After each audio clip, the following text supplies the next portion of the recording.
Greetings, everyone, and welcome to Unleashed, the fastest hour on the internet. I'm your host, Jeff Tetz, CEO of Results, where we believe poor execution is the #1 reason businesses underachieve. We partner with your management team to help you solve that challenge and unlock the hidden potential that exists in your business. Now, I'm excited about our conversation today, and we're going to be joined in a few minutes by Mark C. Crowley. And the reason I'm excited about it is in many workplaces, employee engagement is so poor that employees are very unhappy and unproductive. So in a few minutes, when Mark joins us, we're going to discuss how to become the kind of manager that employees are motivated and energized to work for. He's going to share his findings on the key attributes and behaviors of the world's most admired leaders and how you can do it too. I also want to thank our generous partners that help make Unleashed possible. The hardworking team at the Edmonton Community Foundation, they connect donors and Edmonton area charities to help create a strong, vibrant community for generations to come through the power of endowment. So $1 that you donate with them not only helps today, but it helps into the future through their endowment funds. And they make it really easy to get your donation dollars into the hands of those who need them most, the city's most vulnerable populations. You can connect with them at the edfoundation.org to get started for as little as $50. And our friends at Project Forest, they're onto a really interesting concept, very, very unique. Now, they're connecting corporations with their environmental goals. So if it's important for your company to help fill our country with lush forests and clean air, the team at Project Forest will make that happen on your behalf. They do the work. So you can connect with their team for a conversation at projectforest.ca. And today's show sponsor is Profound Talent. Profound Talent elevates your business through your greatest asset, your people. Through executive and professional level recruitment and leadership development, Profound Talent is your partner in growth. You can contact Terry and her terrific team for a conversation at profoundtalent.com. And thank you as well to our growing community of Unleashed subscribers and leaders. If you like today's conversation, the best way to say thank you and to help us continue to grow that community is to share the episodes with your colleagues and to share some of your takeaways from the various episodes on your social networks. And be sure to use the hashtag #ResultsThePod. Now I'm on to today's episode where we are joined by Mark C. Crowley. Now, Mark is a leadership consultant, professional speaker, and the best-selling author of Lead from the Heart, Transformational Leadership for the 21st Century. His ambition is to fundamentally change how we lead in the workplace. Mark honed his leadership abilities over a 20-plus career in the ultra-competitive banking and financial services industry, where he excelled as a leader by implementing what he calls unusual practices. He was named Leader of the Year for driving record sales performance while managing a team of nearly 2,000 investment brokers across the United States. And he accomplished all this by breaking away from traditional leadership theory and serving as both an advocate and a caring coach to every person on his team. And those unique leadership practices influenced his employees to become uncommonly committed and achievement-driven. He's a regular leadership contributor to Fast Company magazine, and he's been published in the Huffington Post, CEO Magazine, USA Today, Thrive Global, and the Great Places to Work Institute. It's my great pleasure to welcome Mark C. Crowley to Unleashed.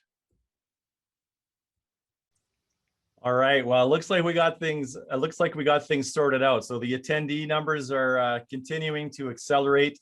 People are coming back with us, and I'm sure someday in the future we'll look back on this and laugh. But in the short term, boy, oh boy, so really grateful. So Andrea Kenna and Janelle Fontanilla on our team are technology geniuses, and because they were able to figure out a solution to something that we had never dealt with before. So Andrea, Janelle, so grateful for what you've done here. And Mark, thank you for your patience and for your flexibility and understanding as we worked through that technology challenge on our end. So welcome to Unleashed, Mark. It's really great to be joined by you today. Thank you so much. You know, it's frustrating, but you handled it beautifully. And I want to thank your audience for hanging in there and coming back, because we did have a little problem. Sometimes we just take all this technology for granted, and I still think it's a miracle that we're doing this. So.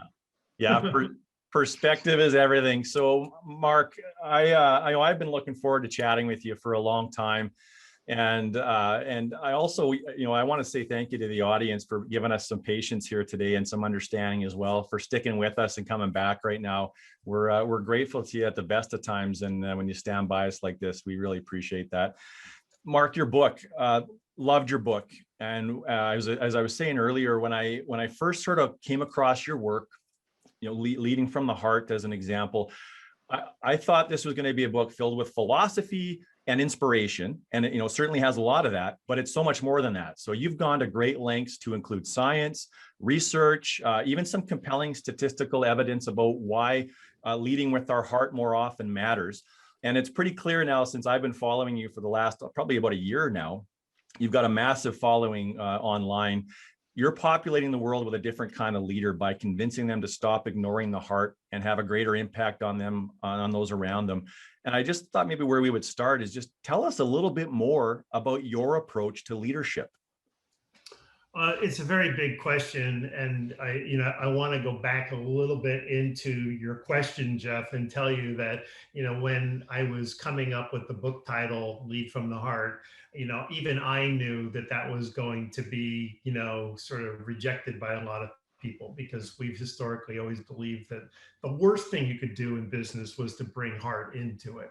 But as you referenced, there's science to this, right? There's science that's actually showing that the heart and the mind are connected, and that the heart plays a huge role in influencing our choices, and feelings and emotions drive our behavior. Nevertheless, I still knew that this title was going to be off-putting, and I paid a consultant a lot of money, 5 figures, to give me a strategy for how can I get my message out, because I'm coming from, I have no platform, nobody knows who I am. I'm coming out of corporate world, writing my first book, so I've got nothing just except this off-putting title. And she told me, she goes, "You will effing fail if you continue to ever use that expression, use lead from the heart again." Yeah. And so what she was really telling me was, get ready, man, because the world is not ready for that. So I think, now to get to your question, is that this has been a journey. And so my strategy in recognizing that the money I spent was well spent, even though it was not what I wanted to hear. What I wanted to hear was, they're going to throw you a parade. This is brilliant. But what she was telling me was, that parade isn't coming for a really long time, and you're going to get punched in the stomach a lot, because companies are just going to think you're going to come sing Kumbaya on stage. Well, now I think what's happening is the world is sort of coming to realize that caring about people has become essential thanks to COVID. And I have proved through my career, and then just a tremendous amount of additional research and work, that caring is the greatest thing that you can do for people, as long, by the way, as you're assigning people goals and holding people accountable and doing all the traditional leadership things. If you're looking to motivate people, it's really about the heart. It's really about caring. Yeah. I'll stop there. Well, and I wonder, like any good marketing, if you're a little bit polarizing, that can be a good thing. And I could see how the message of lead from the heart would certainly turn off a section of leaders. But for the ones that really sort of subscribe to that philosophy already, I mean, they would just gravitate towards the title. And I know I sure was excited to get a hold of the book and learn more about your work and your research. So what is the role that the heart plays in leadership, Mark, and how do you sort of evaluate and describe that? But, it used to be that people went to work for a paycheck. That's been, throughout history, work was a equal exchange. The more you work, the more productive you are, the better you're going to get paid, right? So, and that was really what I call the value exchange. And so while people may have always wanted more from work, it would have been nice to have a work that you love to go to every day, as Shakespeare said. But most people basically just put up with whatever was given to them because they felt lucky to have a job. In fact, many employers even told them that you're lucky to have a job. But what has happened is, if you go back to Maslow, which in 1943, so a very long time ago, he basically said, look, all human beings are here to fulfill a purpose. They're here to maximize their own human potential, if you will. And he said that, basically we have to meet our basic needs first. So food, water, shelter, steady, you can't miss a day, has to be consistent. And so, life for most people was just paycheck to paycheck. Well, we've gotten to a point, not only in America, but really across the world in most countries, where most people are capable now of meeting their basic needs on a consistent basis. So even if you're working full time and you're not being well paid relative to history, people are earning more and have the ability to meet their most basic needs. And so now they're looking up the top of the pyramid and they're saying, I want growth, I want appreciation, I want love, I want to maximize my own potential, and I want to do meaningful work, and I want to contribute. And so all of these now are all these additional values that organizations have said, like, I don't need to be paying attention to this.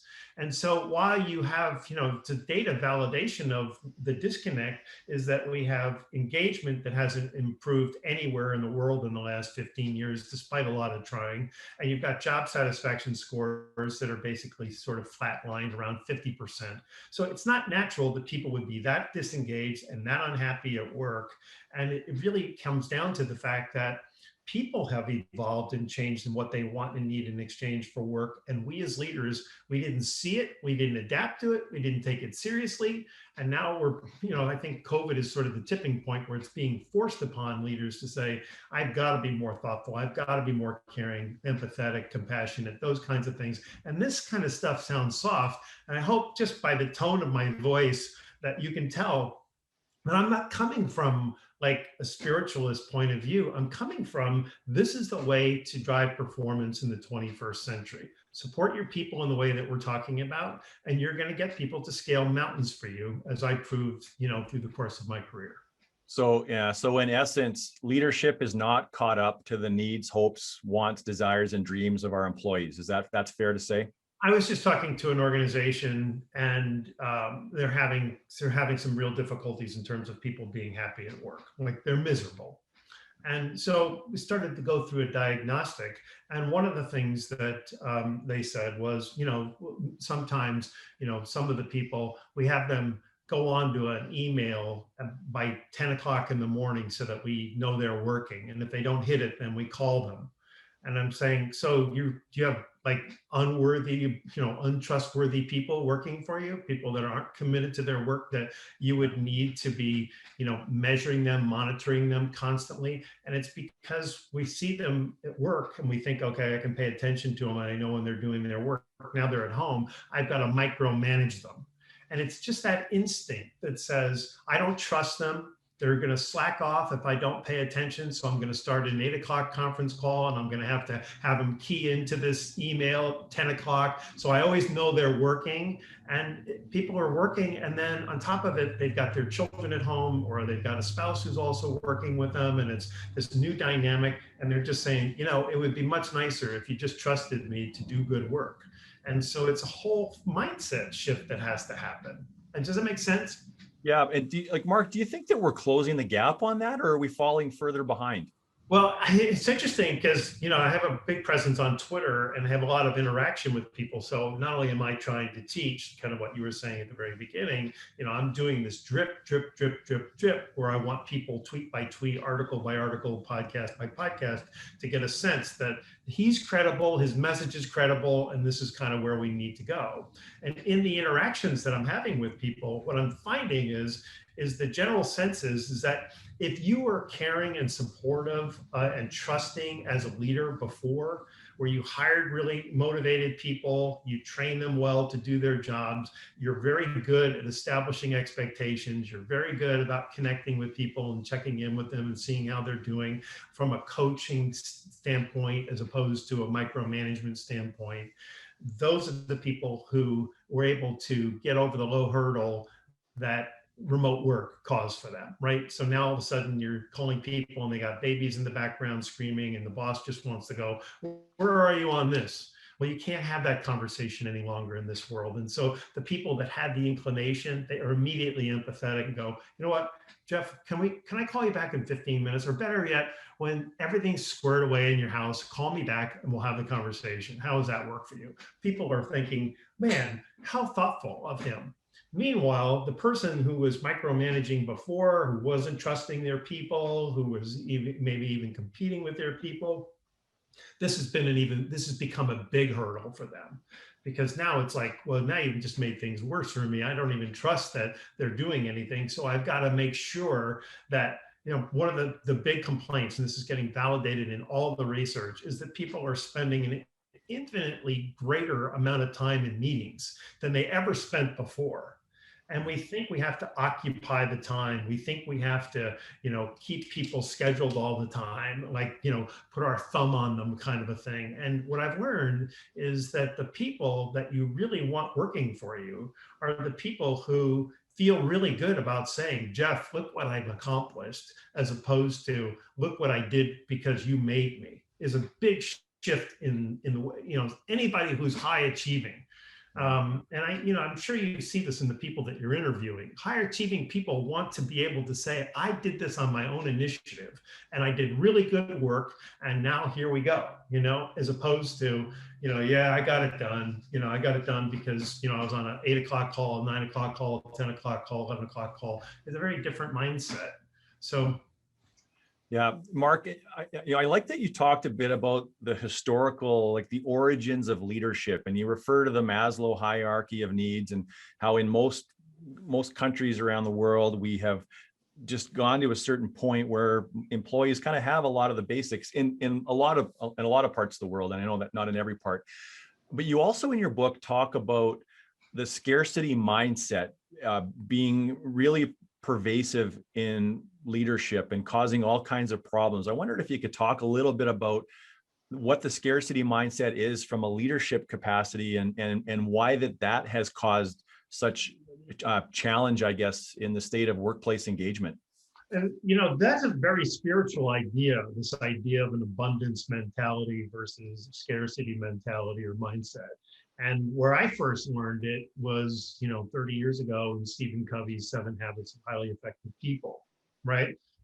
Which, by the way, is inherently a very spiritual book. It's informed by a lot of spiritual traditions, which basically says that stop competing with everyone. Everybody's on a different journey, a different path. And like, Jeff, you're not my competition. Like, I'm not threatened by you. And so one of the chief complaints that we've seen, and Gallup has validated this over and over, if you ask employees, like, tell me about your manager and what things concern you, very high ranking, is this idea that my manager is actually competing with me. My manager is actually threatened by me, right? And I'm guarantee you somebody listening to this is like, yes, I've worked for people like this. I've worked for people like this my entire career. Yeah. Where, some unintentionally I did things that threatened them. And so you sort of see this passive aggressive response where, they're sort of holding you back in some way, shape, or form because they don't want you to get in. They don't want you to get more recognition than them. They don't want, the deep underlying fear is you're going to take their job. And so the idea is to look at it from an abundance mindset, which is, I'll give you another example. We've always believed, like, let's say you have a team of 30 people, which I did at one point, right? So this was early in my career, 30 people all doing the same job in different markets. And the idea within the organization was, realistically, from a compensation standpoint, from a bonus standpoint, recognition, all that, probably only like the top 20% are going to get anything, and the other 80% are just going to get paid. And so I said, well, why would we want to do that? Like, why would you intentionally cap it or limit it? So we believe that only 20% are really going to do a great job. And my mindset was, again, from this abundance mentality, which is, how do I create a system where everyone can be successful? And by doing that, by figuring out how everyone could thrive and everyone could have an opportunity to really excel and share in the abundance of success, I was able to bring them all together as a team so that they collaborated. So because they were all doing the same job, Jeff, one guy created this idea. Now he's introducing it and saying, hey, everyone, this is working for me. In a competitive mindset, they would never share it. Yeah.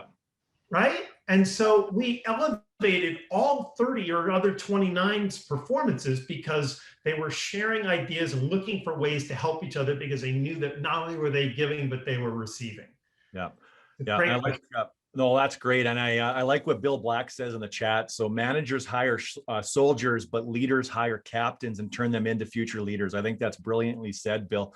And Mark, I know by just knowing the Unleashed community that we have tuning in today, that a lot of them are probably doing a lot of the heart-based leadership fundamentals already, or they wouldn't be here, but they also want to sort of have a chance to learn some other things that maybe in some other tricks, some other tools they could add to their toolkit. You mentioned hiring and coaching and training, listening and communication. Like, how else would you be able to identify, like, what makes a heart-based leader different than someone that is maybe not so heart-based?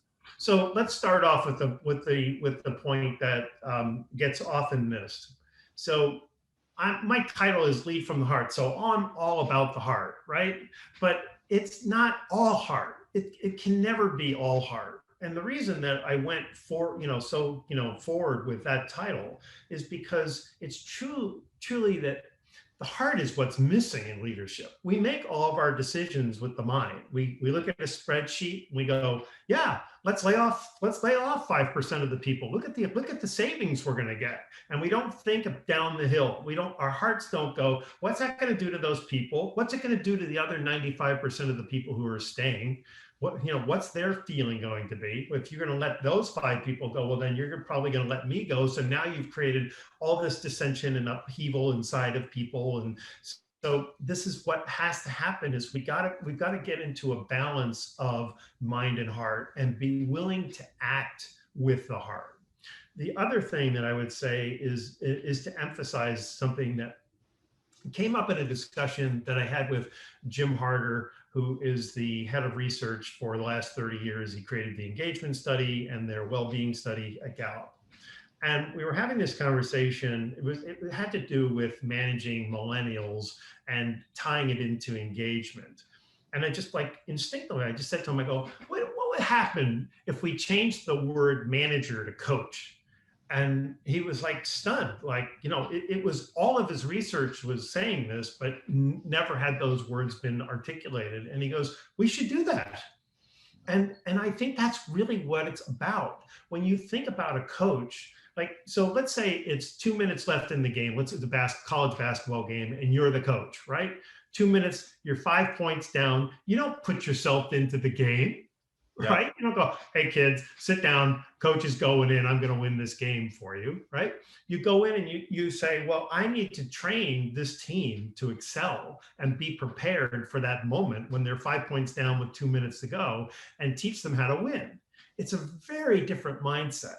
So I think if you just start there, after this conversation is over, people can expand in their mind. What's the difference between a coach and a manager? A coach cares about their people. One of the thing we've learned about the very best coaches is that, and you have Dan Coyle on, who's talked about this in the culture code, the very best coaches care about the whole person, all dimensions of the person. They get to know them personally. They do things personally for them, accommodating needs and interests and thoughtfully doing that, right? This is a very different orientation than just saying, I've got 30 people and they're all going to be managed the same way. Yeah. Right? Mark, I think with that story, you've just turned hundreds, if not thousands of Unleashed community members from micromanagers to coaches. And I myself, I'm thinking about, oh my goodness, how many times in the work environment have I pushed an employee aside proverbially and shot the free throw for them? And I'm like, wow, I'll endeavor to never do that again. That's brilliant, Mark. Thank you.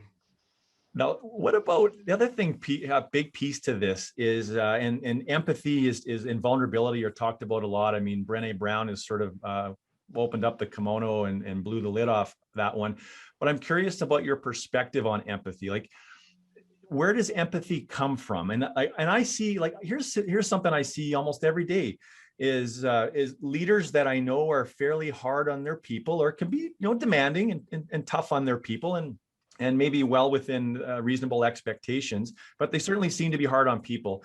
But then on the other side of it, they express all this like empathy and love and appreciation and affection for their pets on Instagram, but they don't seem to be able to sort of parlay that into the workplace. I mean, I even saw an article yesterday, I think it was in Inc. magazine, suggesting that only 1 in 10 leaders are sort of equipped to be transformational leaders, and everybody else, the best we can hope for is just learn how to swim so you don't sink, but we can't be Michael Phelps. So what's your take on where empathy comes from? And are leaders, born, or can anybody learn how to be a transformational leader?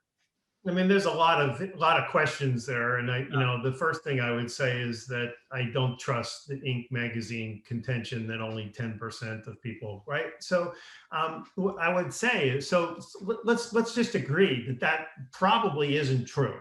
Now, that might mean that 10% currently are doing all of the things that we're hoping, and that may be true, right? I can't tell you. What I know is that there's a big gap between where we need to be and what we're actually doing. But the idea for this audience is to not think, well, why bother? I'm never going to get there, because that's not the case. And why it's not the case is because if you have a pet, it's normal behavior to love your pet, right? I mean, I see people, I walk the beach every morning, and the people are just in love with their dogs in the morning. I see people driving down the street, the dog sitting up on their shoulder or sitting in the passenger in the car. I mean, we treat these pets like they're our loved ones. So then you go, well, how come we can't do that at work? Because we haven't given people permission to do it. We tell people, look, leave your troubles at the door. We don't need to get too close to people, because if you get close to people, they're gonna manipulate you. They're gonna take advantage of you. They're gonna get soft around the middle. They're gonna undermine your effectiveness as a leader. So you have to keep them under your thumb. You have to be hard on people. You don't have to be hard on people. And interestingly, if you were to, Jeff, if you reached out to people that used to work for me and say, hey, you work for Mark Crowley. What are some of what's one adjective that you would use to describe his leadership? Well, I mean, heart, right? You'd say heart. I would think to a person, they would say, he's the most demanding person I ever worked for. But demanding and hard on people are two very different things. So my belief was, I'm giving you everything that you could possibly need. I made people feel safe and connected and valued and appreciated. And growing. These things matter to people, and they hit you right in here. And when people feel that way, and when they're trained well, and they're working for a manager that they know has their back, they will do extraordinary work. So my idea was, if I'm preparing people to do extraordinary work, then let's not set average goals. Let's set objectives that will blow people away. And by the way, if you're tying rewards to that, people are the beneficiaries. So you're not just abusing them by saying, let's stretch, right? But I stretched people like ridiculously. And they soared, and they did phenomenally, and it made their work meaningful. And by being associated on a team of all these high-performing people, everyone felt great about that. So going to work was no longer like this drudge. People couldn't wait to be part of this team. And I saw this over and over and over with my career. It's just the way you assemble it and the way you encourage people to do this. So I would say everyone listening in can certainly get there. Empathy, for me personally, came from a very abusive childhood. I won't go into the details of it, but it influenced me to be empathetic. But all you need to do is to ask yourself this one question: how would I feel right now in the moment that employee is in? And if you just go from there, you'll figure out what the answer is and how to treat them. Yeah, thanks, Mark. And you are very open in your book about the upbringing that you had. And as I was reading the book, I just couldn't help but think to myself, like, how did you overcome that to not be the example that your father set for you, and instead you've become this person that just cares so deeply about people? Like, how are you able to overcome that and set a new course for your life? Oh boy, it's hard for me to answer because I don't really know. And I have been reluctant to share this in previous conversations. But I have a twin brother who was absolutely destroyed by the exact same experience. I have not seen him in 20 years, not really sure where he is or how he is. All I can tell you is that as I look at how we all went through the exact same experiences with all of this abuse, and it really undermined him and cut his legs off and limited his ability to be successful and happy and thriving in the world. And here I am doing this work. I will say that I think my fantasy was to give people what I always wanted and believed it would have made me infinitely more successful if I had been given those things. And by giving it to the people who work for me without any question, no, and you work for me, this is the deal you're going to get. This is the support that I'm going to give you. And I saw people just like become something that they weren't before. And it was like, planting seeds and watching flowers come up that were gigantic. And it was healing for me. But all in all, I think I'm here for a reason. This is my purpose, is to express this message, to be patient with the world and its response to it, and ultimately shift our thinking collectively across the world so that the way people go to work in the future and the care and support that they get in their workplace is profoundly different than the environment that most people work in today. Mark, that's beautifully said, and I appreciate you just sharing that with our audience. Just this notion that seeing joy and success in others has been healing for you. That is that's beautiful sentiment. I also wonder, is there such a thing? Can we go too far the other way? So here we are trying to say, okay, let's balance the heart and the mind a bit more, which is a huge part of your message. Like you said, it's not ignore the mind, but it's bring a little bit more heart into it to balance it. But how often does it go the other way, and what are the risks, I guess, of getting too close, and how would we know? Remember the balance that we're talking about, heart and mind, so you have to keep that in mind. I just learned something, so I've never heard before, a term called toxic positivity. Yeah. So I have my next podcast, the guest, his name is Ethan Cross, and he mentioned it to me, and I was like, what in the world is toxic positivity? And it's where people, they basically want to annihilate negative emotions, and that's not real life. That's not the way the real world works. So the truth is, I haven't seen it in business. There really aren't that many managers that are overdoing praise and appreciation and love and care. So I'm not really sure that we're there, but I will go on record as saying that that's stupid. Okay. Right? And I truly also believe, Jeff, that the real world is just hard enough that you can't really overdo saying thank you and appreciating people. It's kind of hard to do, but it's out there. There are people trying, apparently. Yeah, for sure. Well, and I think that there's a couple thoughts I've got on that topic, is that you really do have to earn your way up to it, and you have to match. You can't just be overbearing and demand someone, that is going to care about you the way you intend to, care about them. So there's that part of it, and it's got to be authentic and genuine. I mean, the moment somebody thinks that you're trying too hard and it's not genuine, that's a problem. And I love the toxic positivity. I see Susan David talk a lot about that as well, with emotional agility. Mark, here's a hypothesis for you that I just heard about this morning, and it came from Brené Brown. She is working on this hypothesis that when in her work, she finds that the more masculine the job is, the more vulnerable the people are, whether they're men or women that fill those roles. And the hypothesis is that perhaps if we don't think we need this armor to demonstrate that we have strength and courage and masculinity, we can leave the armor at the job, versus a lot of the people that she works with in Silicon Valley and in tech jobs. They're some of the worst on the planet for demonstrating like emotional intelligence and empathy. So it's just, something for you to think about, because it certainly was something that resonated with. I think where I would go with this, in terms of, because I've done a lot of work and have spoken at some of the high-tech organizations, and that's a very cerebral occupation, right?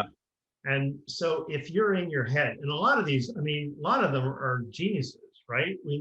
So anybody who's coding for Google has, if you look at the number of people that apply to go to work for Google, they get the very smartest people in the world. And the key is that they're looking for the smartest people. They're not looking for people who necessarily have the whole package, which is the heart and the mind, the intellect and the emotional intelligence. Yeah. And I think what they've discovered is that if all you have is that one dimension, it's going to be really hard for you to be humane, by the way. I'm not a fan of the word human. Humans do a lot of bad in this world. It's the humane element that we're looking for.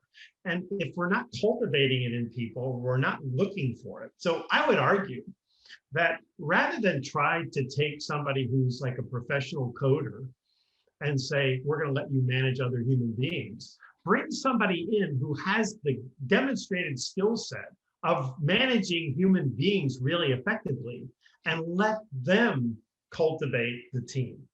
Do you see the difference? It's like we're taking a skill set that we just say, well, if he's a good coder, he's going to make, or she's going to be a good manager. And it almost never works that way. It doesn't work that way in sales and architecture, you name it. So you need to find people who are really good at managing other human beings and teach them enough about the business that they won't get themselves into trouble, as opposed to taking somebody who's really, really good at a skill and saying they're going to be good at managing people. Yeah. What about managers, Mark? Like, you're making me wonder about managers that might be really good and they are able to get a team rallied around a goal and they meet their objectives, but they could be better. They could be more transformational. They could be more inspiring and encouraging, but they simply just don't want to, because the investment it takes in personal growth and courage, perhaps, to be that kind of a leader it's just a bridge too far. Is there a minimum viable standard that you think organizations can get away with, or should we be trying to gradually over time replace anybody that's not willing to sort of go as far as they can with transformational leadership and leading with the heart? Well, obviously, as you're promoting people into more senior levels, those people, because they set the whole tone for the organization, they literally define the culture. I would argue that the organizations need to be very, very careful and thoughtful about who they put into those roles, because they are people, we emulate our leaders, right? And so if somebody is living the values that the organization is striving to be, that means that cascades throughout the organization and people are aspiring to be more like those people. Yeah. So start there.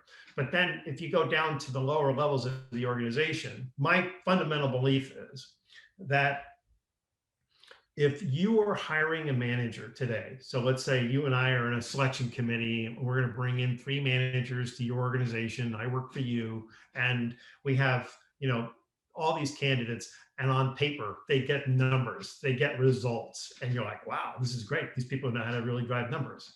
But then you say to them, so tell me, give me some examples of people that you've helped grow and develop in your career. Like somebody who started at a junior level and then you helped them get to next level, next level, next level. Tell me about some of those. And you're going to get, I help all my people. No, tell me about a specific example.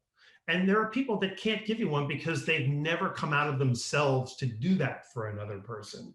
And so the takeaway is, if you aren't convinced that the person in front of you cares as much about other people, about their growth, their well-being, their success, their progress in their careers, as they care about themselves, you don't want them. And I believe that's binary.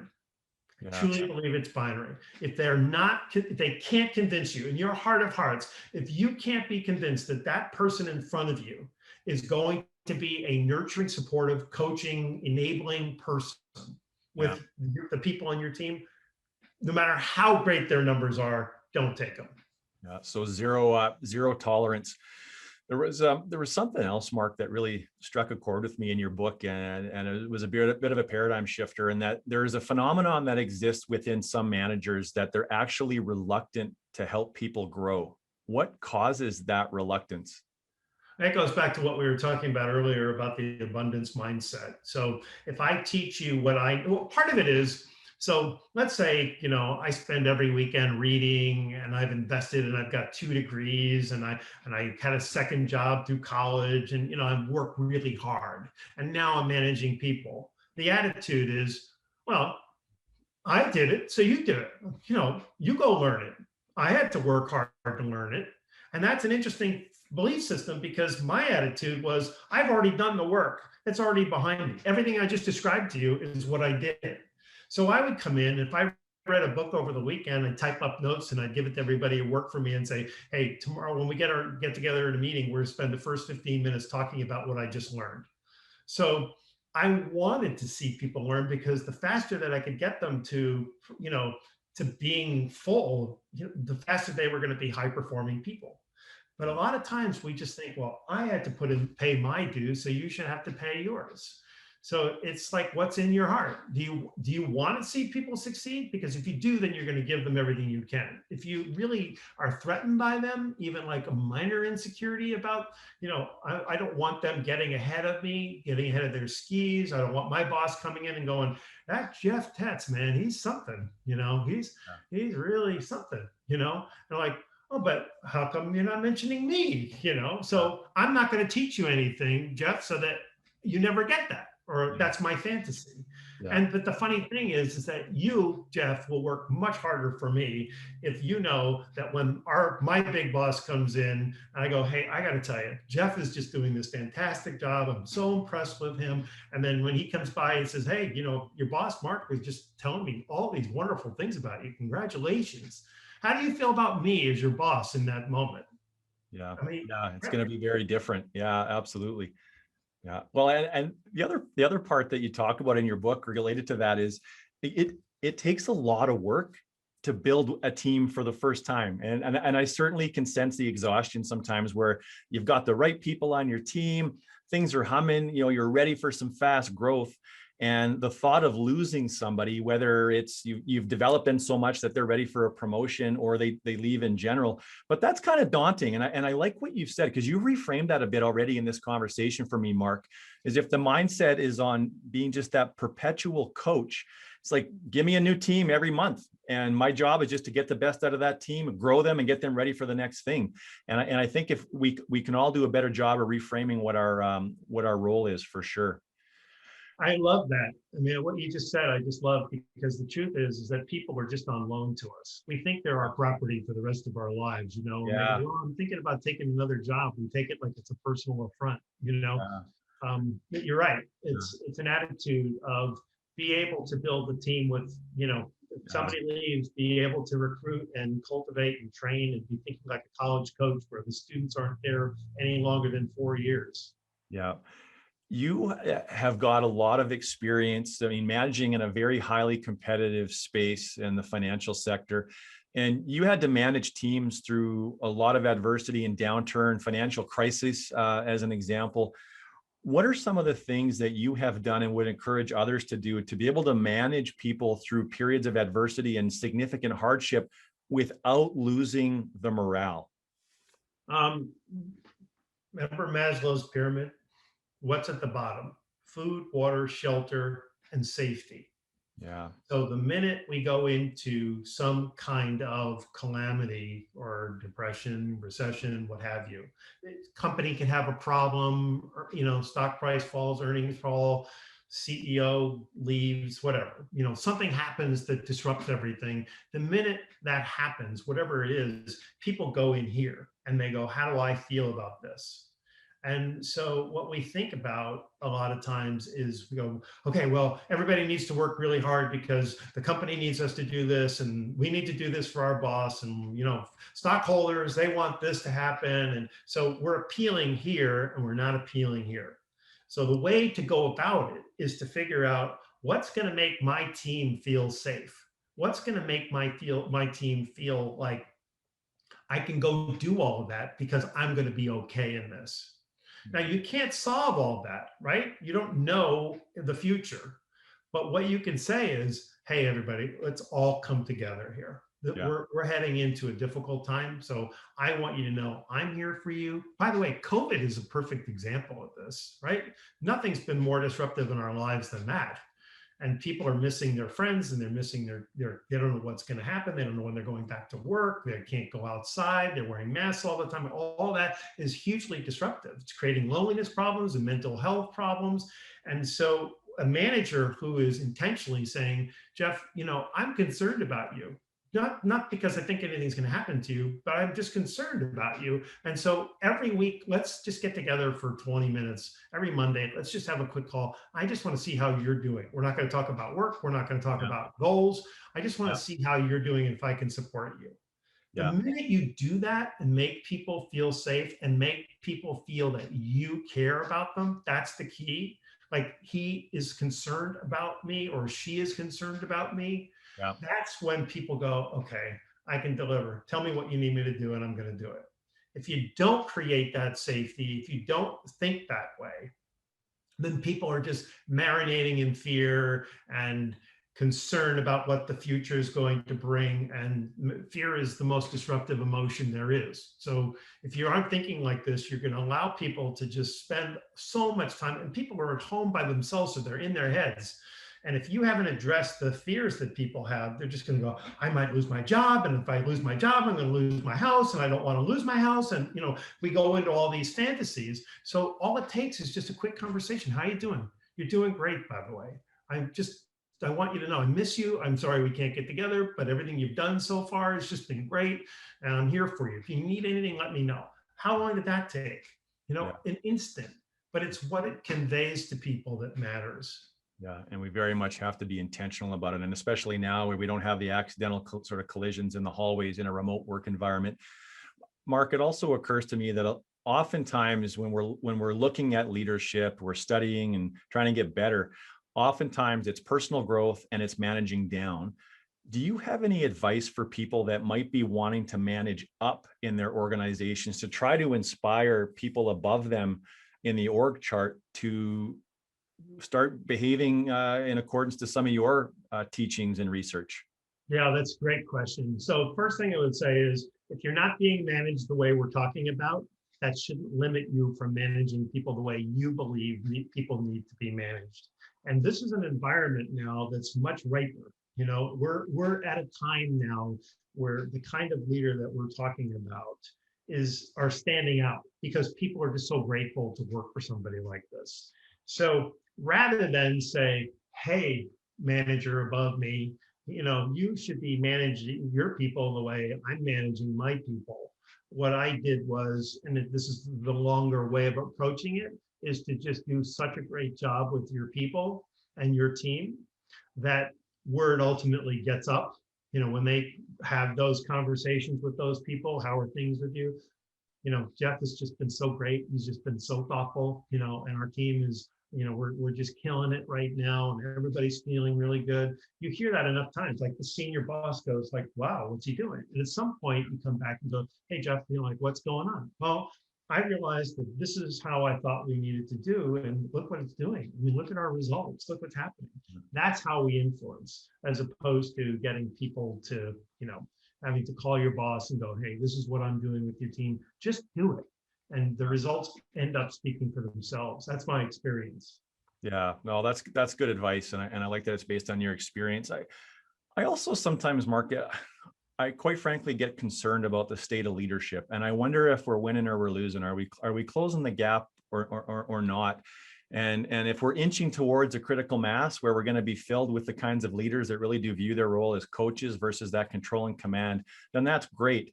I'm just not sure we are. We hear these stories every single day of high profile leaders. I mean, just last night at 10:30 at night, the highest ranking military official in Canada took a voluntary leave because they're under investigation. Like, there are all kinds of examples of abuse of power. And I don't know if that's just the high profile media coverage making me think it's more prevalent than it is. What's your stance on whether we're making progress or not? Well, I think it comes down to two things.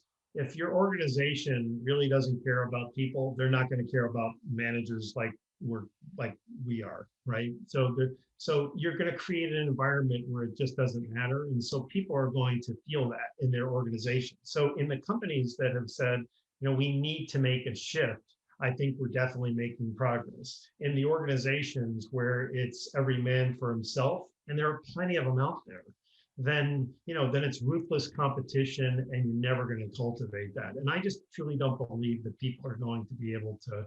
I don't think high talent people that are want to really be phenomenal at their work are going to want to work in an organization like that. So I think it's a short-term strategy. The other thing that I'll say is, and has to do with personal leadership.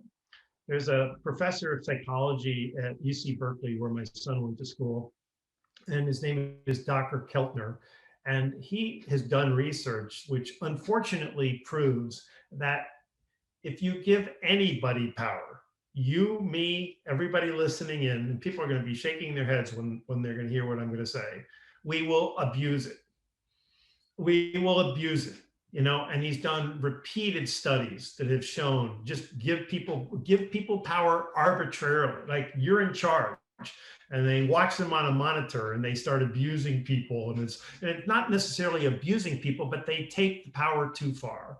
And I've asked this question of all of my podcast guests: what's the biggest career derailer for leaders? And universally, the same answer: it's arrogance or ego. They're both the same, right? And so what I would say to you is keep your power in check. Be conscious, because it can actually get ahead of you.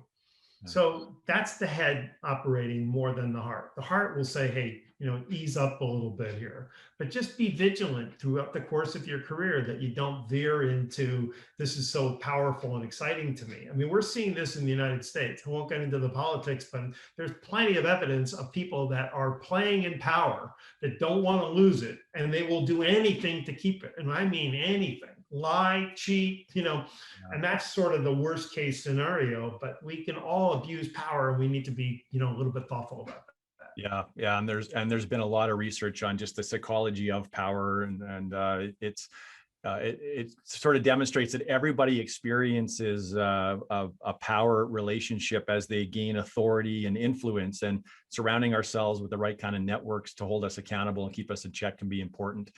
So I'm going to ask the listeners to stay with us on this piece, because I have to admit, when I read it in the book, I thought that's a little far out there. But you have some really unique research that you cite in your book, and one of the things that you cited was in organizations with great leaders, the leaders and the employees actually suffer less heart disease, as an example. So that's interesting. But the one that really got me thinking was, you even share an example where on farms where they name their cows and they treat the cows with more affection and respect, the milk production improves. Like, that's a little out there. Could you talk about that a little bit? Yeah, I mean, really what it comes down to is, if I asked you and the audience to point to yourself, where would you point? You would probably point right here. And that center of your chest is your heart. We're not going here. And so there's something inside of us that knows that the heart has got a little something more than just being a pump, right? Yeah. It might surprise you that in an embryo, that of all the organs that is formed first, it's the heart. It's not the mind. And that almost implies that nature is saying, okay, heart, we're going to make you, and then you take over. You orchestrate the rest of the growth of this child, right? I mean, so there's these kinds of things, but really what we're finding is, and the people that are studying the brain are discovering this, and the people that are studying the heart, like the American Heart Association, for example, has proved that if you work on your heart, if you like exercise, that it immediately affects your brain, right? And like your cognitive abilities improve. Well, how could that happen? If they're separate, if they're independent, that wouldn't happen. Same thing is the opposite, which is that things that you do for your mind create heart health. So if you're under stress all the time and you're feeling it and you're thinking about how stressful you are, you're harming your heart. So the science is really showing that the heart has its own form of intelligence. And some of this is a little bit mystical, right? I won't get into that. There's some element that says that, that heart of ours is connected to higher consciousness, our higher selves. But if you just look at the real science around it, that's provable, we know that the heart and the mind are in constant communication with one another. And what happens inside of us, how we feel, determines very often how we think. So if I'm working for you, Jeff, and you're thoughtful with me and you're caring with me and you're appreciative and you're giving me growth opportunities, I'm creating all these positive emotions inside of me that translates into, I want to reciprocate. I'm going to do great work for this guy because of how he or she is making me feel. And that's really what we're talking about here is that, and Barbara Fredrickson, who's a star positive psychologist, University of North Carolina, she actually told me not that long ago that she's figured out that all emotions are short-lived. So if we're feeling joyful or really angry, they don't last forever. They go away. But she also said that we thrive on positive emotions. So this is the cow's experience. This must affect them too. It's a sentient being. And so what she said was, we human beings are hardwired to thrive on positive emotions. And because they don't last long, if you're constantly thanking people and growing people and staying connected with them and doing all the things that we're talking about, you're giving them this constant experience and you're allowing them to marinate in positive emotions. And what happens when people marinate in their positive emotions? You set them up, you actually literally put them into their optimal state of performance. Yeah. There's an organization called the Institute of Heart Math. They call it coherence. When the heart and the mind are in this like perfect rhythm, where the feelings are so great inside that the mind is having this great experience, that it creates optimal performance for people. It sets people up to perform at their best level. Yeah. And this is all about the heart. Yeah, no, that's good. You remind me of an exercise that Tony Robbins does, and there's been some evidence that when you actually put your hand on your heart and you imagine things that you're grateful for, your brain waves and your heartbeat sync with each other, and usually they're asynchronous. They're asynchronistic, so to each other, which is quite interesting. And it is out there, but my sort of recommendation is believe it and care about people, nurture them, connect with them, and they're gonna do better. Let me give you one more example of this, and I'll try to be really quick. There's a gentleman, and I'm just going to give you the title of the book. It's called Compassionomics. It's a doctor in New Jersey who basically was asked by his CEO to go and research whether being more thoughtful and like connecting more with patients could have any meaningful impact on the hospital. Right? Any meaningful impact.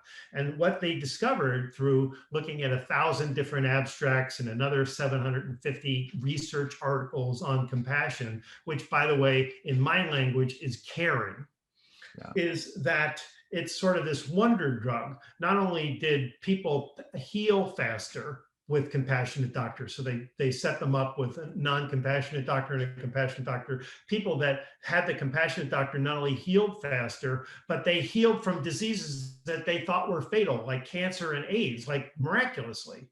Yeah. Meanwhile, 30%, 35% of these doctors, 450 doctors, a third of them were burnt out, openly burnt out. And by being more compassionate with people, they turned it around because it became more meaningful. They were having more meaningful experiences. The hospital's profitability went up. All of these things benefited. And this guy, who's a chief scientist, medical doctor, head guy, he said, I thought this was all science that healed people, but it affects people. So you go back to the cows. If it affects cows, it's got to affect human beings. Yeah, I believe it, and because I feel it in my heart, I believe it. And I think sometimes everything I needed to learn in life, I learned by watching the Rocky movies, Mark. And I always think about Rocky's trainer, Mickey, and he would always say to Rocky, Rock, you're all heart, you're all heart. No, nowhere did he say you're all head, you're all head, right? Like it's always about the heart. So we know that. Mark, one of the last questions that I have for you, and I was reminded of this. I heard a story over the last few days that the American Air Force has a leadership philosophy that you cannot lead somebody that you don't feel affection for. And they'll go to the lengths of actually redeploying somebody to a different team if they just can't find that connection on an affectionate level, which I found really interesting. And it made me think about the very last chapter in your book. And for those of you that haven't read the book yet, I have very few instances in my life where I've read a book and I was emotionally moved to the level that I was when I finished Mark's book. And it actually brought me to tears. And it was a story that he shared about managing a challenging employee, because we've all had to do that, Mark. And I wondered if one of the ways that we could end the episode today would be for you to sort of share that story of what happened in that situation for you. Okay. So I'll just add that, when you're in military and you're going into battle, you're going to want to know every one of the people on your team is your brother, right? So that starts with love. So the military has embraced this, which is amazing. To have a leader be affectionate is stunning to me, right? That they would even think that way. So that's really cool. So here's the situation. I took over a team, and it's hard to explain, but there was a merger of organizations, and I was the only person chosen from all these other organizations. So I took on a team that was coming from like 3 organizations and 5 or 6 different managers. There was no continuity in our team. I only knew 3 or 4 of them. But what I did know was that some of them had worked in an organization that I had worked for before, and where I personally had a really good reputation. But as I brought my team together, what I had discovered was that many of them had worked for somebody who was a brutal micromanager. And not, when I say brutal, not just somebody that had 3, calls a week with people asking them, give me a commitment, where are you, and why didn't you hit your goal, and do that publicly and shame people and do this week in and week out and make people feel really awful when they didn't achieve, but also someone who just really didn't care about people. So what happened was, for reasons that I still don't understand, one of the managers that I inherited had a fantasy that because the manager that I just described to you and I had both worked at this other organization at one time, that I was going to manage her and everybody else exactly the same way. Like I was going to be this brutal micromanager, which couldn't have been any more, far removed from the truth. So I was unaware of this. And what I found was I had these meetings, I brought my team together, and I had more dissension than I've ever had before. Like I could feel like people were out to get me, and I didn't really understand it. And so my first decision was just trust in yourself and just keep being who you are until people are going to win, you're going to win them over. So my company was based in Seattle. I happened to be in Seattle one day, and it started with my boss, who hadn't made any effort to come down and spend any time with me, or really done anything to sort of say, hey, you're doing a good job. And so I just said to him, I go, hey, been working for you for 9 months and never have said I'm doing a good job, or I was feeling bad at the moment. And he goes, I also didn't tell you that one of your managers wrote the president of the bank and said that you're the worst regional manager in the company and that they needed to fire you. And I said, what? And I said, who would do that? And so he had the letter and showed it to me. And I was just like, I can't believe this. So obviously I had 2 choices. One was to go and retaliate and fire this woman and get her out of my organization because she basically tried to destroy my career, or to say, where's she coming from? This is the empathy. She's coming from a ridiculous form of fear that has nothing to do with me. None of this has anything to do with me. And if I just do what I do, I will win her over. So when her name was Shirley, I forget what I called her in the book, but her name was Shirley. And so when we would have team meetings together, I knew Shirley had written this letter and I wanted to win her over. I didn't want to punish her. And so I would just, say, hey, Shirley, great job on this. And I was in Shirley's branch and Shirley did this. And it was so wonderful. And you could just see that's not the micromanaging jerk boss that I thought. So over a period of months, this started to unwind. And I could see that we were having a nice time together, and I could feel that things were getting better. So she called me one day and she said, we've just finally gotten the relationship where it was in neutral. It wasn't like she was my biggest fan or anything, but it wasn't like it was contentious. And she said, I have cancer. and I need to leave. I need to go out for a while, and I don't know if I'm coming back. So I just, I had an assistant at the time. I said, everything that we send out to the managers, we're sent to Shirley, send it to her house. So like if we had prizes and stuff, we would send the prizes to her home. We'd send the reports, and it kept her completely engaged in our team and made her feel like she was still a part of it, even though she was home recovering. And she came back. And she came back, and it was like, I mean, we both cried. It was just absolutely just wonderful to have her back. And a month later, she called me and said, I have to go out again. The cancer has gotten worse. And she ended up dying. And so I wouldn't say from my point of view that we ever really got beyond the neutral. But the day after she died, her daughter called me and said, would you be willing to speak at my mother's funeral? And I said, speak at your mother's funeral? And I said, she said, she wrote me a letter. I have it in front of me that says, and she told me in person, but she literally documented this. I only want one person to speak at my funeral, and it's Mark Crowley. So I went and spoke at her funeral, and I didn't know, she didn't tell me that I was the only one. And we're walking into the church, and the minister at this church, he's got all this regalia on, and he's walking out. He goes, you follow me, and then I'll tell you when to go on. And I go, okay, thank you. And he said, and you better be good. And I said, why? Like, I've never had a religious person say, you better be good. And he said, because Shirley wanted you to be the only one to speak. Yeah. Mark, that is so powerful and so beautiful and unfortunate and tragic all at the same time. And when I finished reading it, I was just gutted. And one of the things that really struck me was how often do managers just find any loophole that they can to get rid of a challenged employee. And you ended up having, even though you didn't know about it till she had passed away, you probably made the biggest impact on her, maybe other than her children or her parents, than anybody else had made in her entire life. And you were sitting there thinking that she still wanted you to be fired. So that's remarkable. Thank you for sharing that, Mark. I think, also to your point, that what I learned afterwards, that I affected my team because they saw how I treated Shirley and how Shirley ended up treating me. Yeah. And so we always think about it's only a personal relationship. It's me and Shirley, but everybody's paying attention. So everybody saw what happened, and they were thrilled by the outcome as well. Yeah. That's great, Mark. Thank you. And that brings us to the last segment of the show, and it's what we call 3 in 30. And it's 3 things that any manager can do in the next 30 days to get better at leading from the heart. Mark, what are the 3 things, the 3 in 30?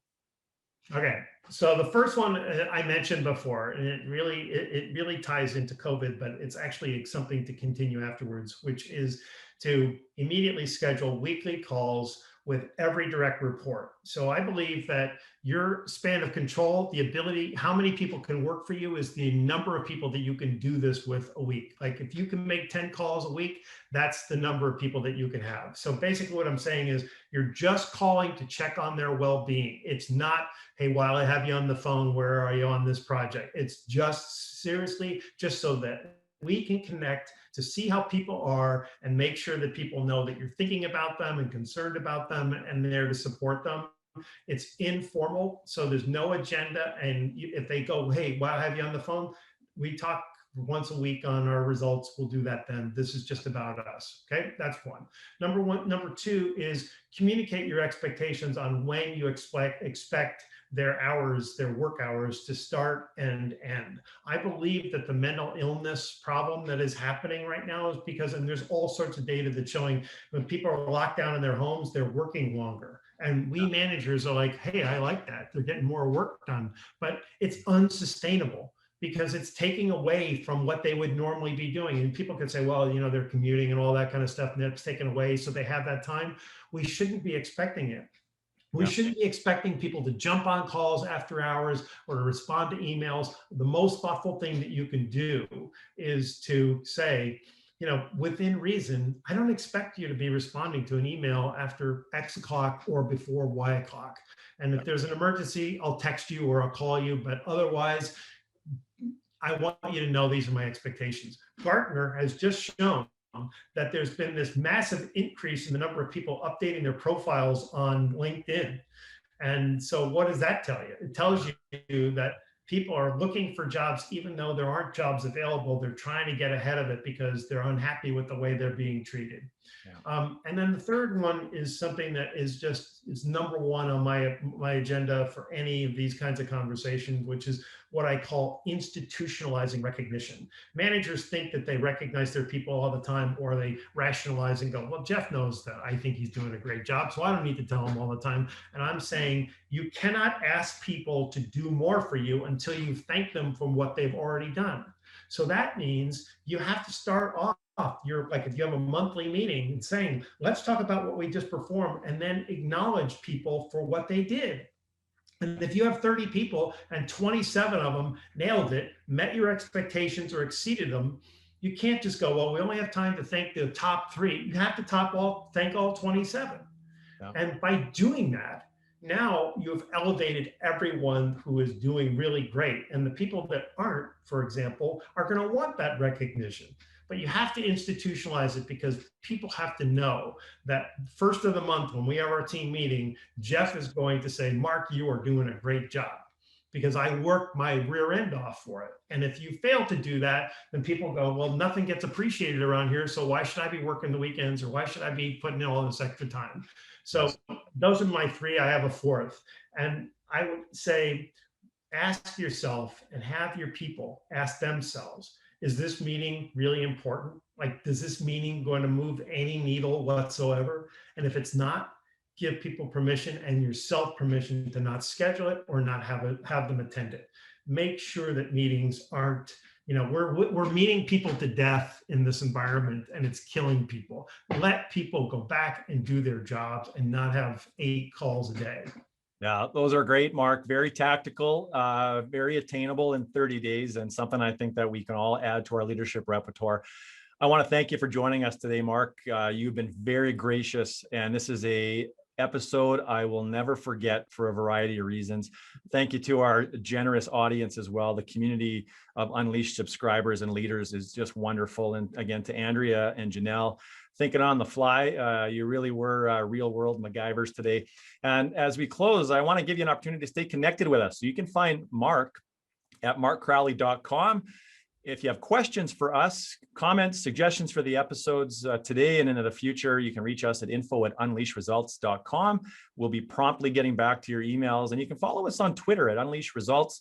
And then the recordings, and a whole bunch of people are going to want to watch the recording of this one, again, for a variety of reasons. You can find the recordings at unleashresults.com and just follow the drag down menus to find the Unleashed page that houses the episodes and the blog post that Tim Connor diligently does every week.